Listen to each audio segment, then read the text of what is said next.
Hi students, आज हमारा day 11 है।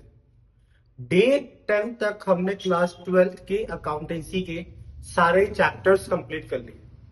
अब जो हमने डे 1, डे 2, डे 3, डे 10 तक चैप्टर वाइज क्वेश्चंस किए, आपको इंपॉर्टेंट कंसेप्ट होता है, तो उसके बेसिस पर हमने आपकी प्रैक्टिस के लिए एक क्वेश्चन पेपर सेट किए।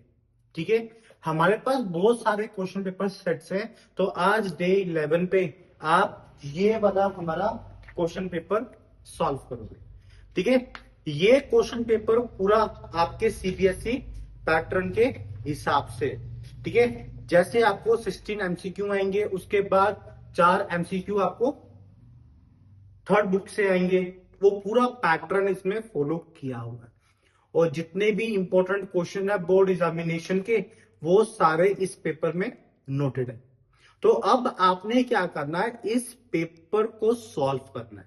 ठीक है, जिस भी बच्चे को ये पेपर चाहिए सॉल्व करने के लिए, वो आप हमें हमारी वीडियो में कमेंट डाल दो कि जस्ट पीडीएफ।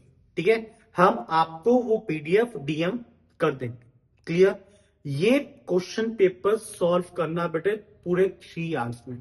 आप जब भी ये क्वेश्चन पेपर सॉल्व करने बैठोगे, तो आपने कुछ बातों का ध्यान रखना है, और जो आपने फाइनल बोर्ड एग्जामिनेशन 24 फैब को भी ध्यान रखनी है। फर्स्ट वन चीज, पहली चीज क्या ध्यान रखनी है कि आपको टाइम लिमिट मैटर करती है।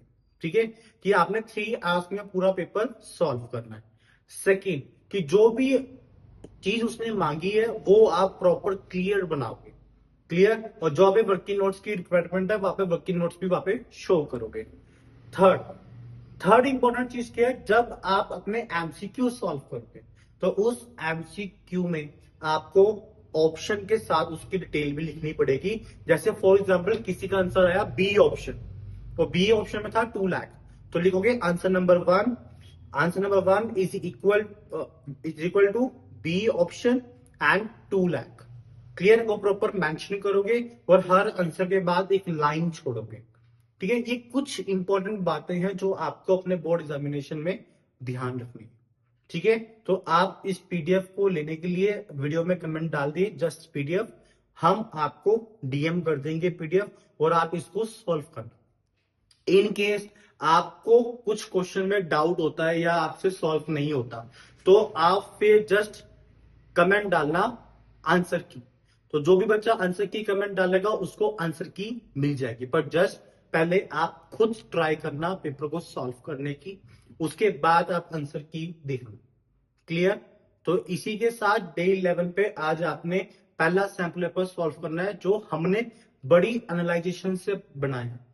हमने 2016 से लेके 2025 तक सारी बोर्ड एग्जामिनेशन को एनालाइज किया, और जो जो important question repeated, most repeated questions या पैटर्न, वो हमने इस पेपर में डाला हुआ है। तो आप उसी हिसाब से ये चैप्टर और ये क्वेश्चन पेपर सॉल्व करना टाइम पे। क्लियर? Thank you.